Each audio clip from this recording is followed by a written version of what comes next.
This is the Good Neighbor Podcast, the place where local businesses and neighbors come together. Here's your host, Brandon Andrus Green. Welcome to the Good Neighbor Podcast, Tulsa. Today we're joined by Ebony Jones, owner of 8twenty8. She supports expecting families and has built a pretty unique community here in Tulsa. Here's your good neighbor, Ebony Jones.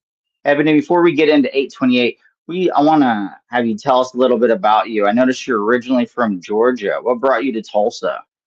Yes, so thank you so much for having me, Brandon. Like you said, I am from Georgia. About 6 years ago, I relocated here to work in the cannabis industry because after losing two family members and a little cousin at 7 years old to cancer, it was always a dream of mine as a pastry chef to be able to work in the culinary industry and educate families on how to create their own medicine at home. So I picked up and just moved here after writing down that I would have a job in a Bible. And it came to somebody offered me a job and told me to relocate. And here we are going on 7 years later. Amazing. So you're also a chef? Yes, I am. That's Yes. cool. And are you still actively doing that? At the moment, I just more so educate and I do speaking engagements. I recently stepped out of the kitchen after 14 years, going through high school, graduating from Le Cordon Bleu, to step into my calling as a doula. So at the moment, I educate Wow. clients on nutrition about food. I do a little bit of food prep, but most of my cooking that I do is at home for myself. That's incredible. And so, how did you actually get into birth work and becoming a doula? So the way I got into birth work and becoming a doula, as I told you, I've been a chef for about 14 years. When I relocated to Tulsa, the pandemic hit and everything shut down. I had just picked up and moved my entire life in January, and the pandemic hit by like February. So I started selling cakes and pies. I generated about 75,000 through my company, but I never really truly got to see it because the overhead was super high. I was exerting a lot of physical energy. So I was tired a few years ago and I was just like, God, I want something different. I want something new. And I was in a business accelerator program. A young lady didn't have the support that she needed for her birth because her partner was out of town. I invited myself, and the whole thing was like really, really ordained. Her son's name was in my verse of the day that day. The doctor prayed over the C-section that day, and I had never experienced anything like that. And the next day, I was so excited, and I met someone in the community and was telling her about it. And she was like, "Hey, here's this free doula training that you should apply for and go through it. It's no cost. They train community doulas." And I cried through the whole program.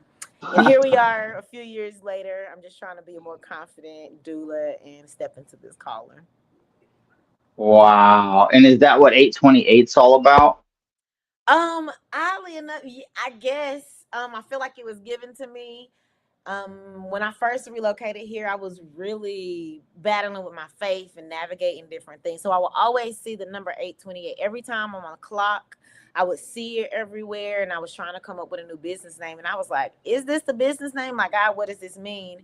And I looked it up, and the Bible verse was, "All things work together for the good of those who love God and are called according to their purpose." Wow.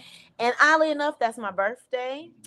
So it Wow. all like aligns. So now, I feel like when I have mom, like every time I'm struggling or something, I'll see 828 somewhere, and it's like a reminder that I'm doing what I'm supposed to do. And I did not know the Bible verse verbatim until Right. like this year, but it was given to me years ago when I started my business. So now I'm truly starting to understand what I'm supposed to be doing.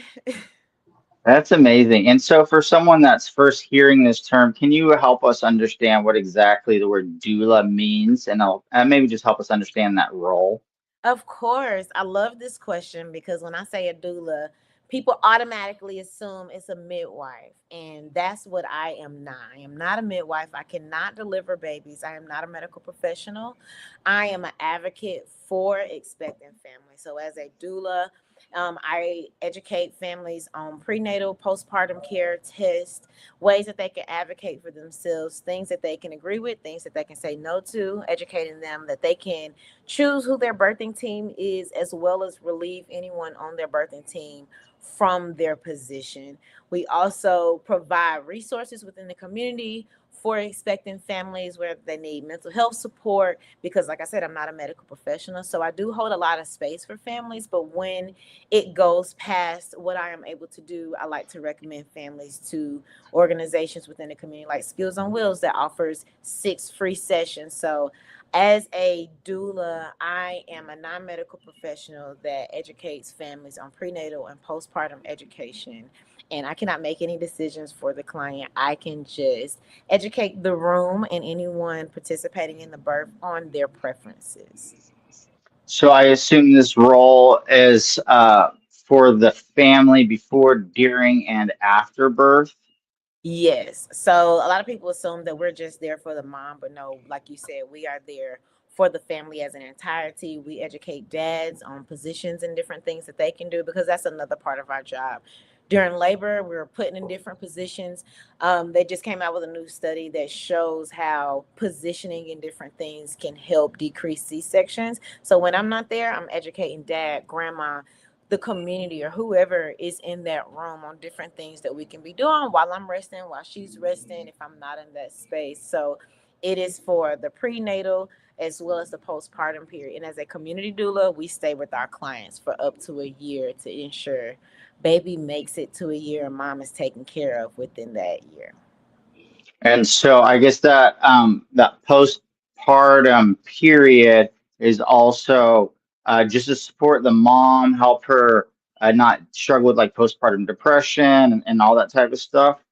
Yes. So that's one of the biggest things that we are working to decrease is those disparities that we experience in birth work, because a lot of times they have these babies, they go home, they have their 6 weeks checkup, and no one really educates moms on like the hormonal changes that they may experience, especially first time moms having baby blues and knowing like you will experience a little bit of sadness. And what is your diet looking like? Are you also getting help with your mental health support? Are you asking for help? Or are you feeling like, oh, I'm supposed to know how to do all of this? So we are there to step in and remind them that it's okay to ask for help. Yes, this may be working. This may have worked for your mom 30 years ago, but it's okay for you to advocate for yourself in a way of, well, this is what's working for me now. I choose not to do this with my baby because I have more education on what this looks like. So, really ensuring that moms know when signs are showing of postpartum depression, as well as dads.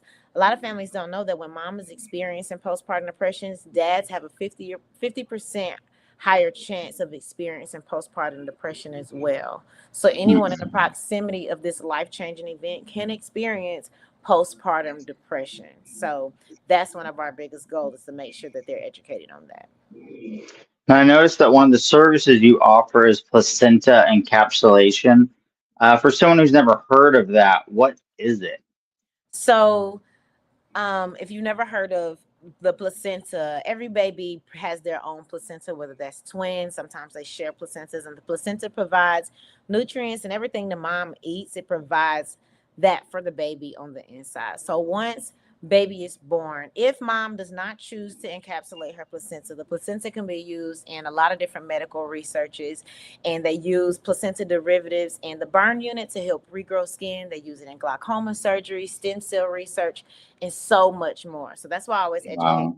that if you don't encapsulate, it can still be really great. But moms that do choose to encapsulate are doing it for reasons of being able to help with breast milk supply, help with the postpartum depression, providing clarity as well as energy. And as well as I spoke on, you can use it in the wound care clinic. You can also use it in a shea butter that can help with eczema, diaper rash, and a bunch of other things. It can also be used for a tincture that can last up to 25 years. And when your biological daughter has her period, she can use it to balance her hormones, or your biological mom can use it to navigate menopause.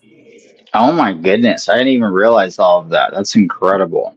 Yes, it's amazing. I love it. And as you mentioned, you're also a chef, and I've learned that you've built, you've really built a community through Swappers of Tulsa. What is Prop Swappers? And also, I'm interested in knowing the tie-in. I know to most people, being a chef and a doula sound like two very different worlds, but what ties all these pieces together for you? Thank you so much. I love this question. Because people are always like, you do so much niche down. And for me, everything that I knew as a chef, literally that day when I went to the hospital, the girl had a cooler and was like, hey, I got this cooler. God told me you can encapsulate my placenta. And I was like, girl, what are you talking about? But everything that I knew as a chef taught me how to do it, the cleanliness, making sure I'm sanitizing and doing all the things. So transferring that into that, I was also already hosting events to sell my cakes and pies. So the plants came into play for therapy. A lot of people have plant therapy. We didn't have money around the time. So what started is just like a fun event. 40 people showed up the first time. And now a lot of my moms come to these events because they buy plants and they watch it grow with their children. I have families that also plant their placentas with their plants that they get from the swaps. And they're just building community. We recently just implemented a baby item swap into the swap as well. So it's been super, super cool to see how it's grown community. People are building new friends. And it literally goes from children, kids, all the way up to some of our oldest members are 76 years old. Oh my goodness. And so, will you tell me a little bit more about these plants? Is it just normal plants or are they flowers, or kind of give me an idea of what's going on? Great question. So Prop Swappers of Tulsa is we swap plant propagation. So if you see behind me, this is a propagation from a plant that I took a clipping from, and you can start a whole new plant. So that was the purpose of it, is everyone has plants and free of charge. We just swap our plants, anything plant related, books, education. People bring plant rugs, plant earrings. People have started bringing tomatoes, eggs, herbs, pesto. So it has really grown into like more of like a bartering system of people just growing something that they love so, so much. So some people bring whole plants or they don't know how to propagate it, so they'll bring it and we'll teach them how to propagate it. We also have a revival section for our dead plants. So if you can't care for a plant, we have this one young lady, she's like, I love dead plants because she loves to see it come back to life. Because we have this saying that says, my tears watered my plants until I could again. Because a lot of people are getting their plants from funerals, someone gifted it to them, and they're learning how to care for something so that they can learn how to care for themselves also. That's incredible. That's incredible. And so, let's say one of our listeners wants to maybe work with you, attend an event, or maybe just learn more about 828. Where should they find you? You can find all things 828 at theebonyjones.com. You can also find me on all social media platforms at theebonyjones. Or Black Butterfly. So BLCKBUDDERFLY. Also on YouTube. And if you want to participate in any of our events, find us on Eventbrite, TikTok, and please come and participate. It is a free event. We would love to have you and meet you in person. We also host weekly placenta encapsulation classes to educate families on how to advocate for themselves. So reach out to me, send me an email, and I'll make sure I send you a ticket. It's amazing. And what's one thing you would like for our people to really remember? One thing that I would like people to really remember is when it comes to, if you know a doula friend or you know someone, a birth worker or healer in the community, make sure once you ask them, how was the birth? How was mom? Truly ask them, how was the baby? How was the birth, and how are you doing? Is there any way that I can support you? Because I understand that birth work it can be heavy. It can also be healing. So just remember that sometimes as birth workers, we aren't just there for holding the babies and doing all the big things that are super exciting that people experience about birth work, but just ensuring that doulas and birth workers are okay as a whole and as an entirety. It's incredible. Ebony, I so appreciate you being on the show. I wish you and 828 the best moving forward. Thank you so much for having me, Brandon. This was such a pleasure. Thank you for listening to the Good Neighbor Podcast. To nominate your favorite local businesses to be featured on the show, go to gnptulsa.com. That's gnptulsa.com or call 918-301 6356.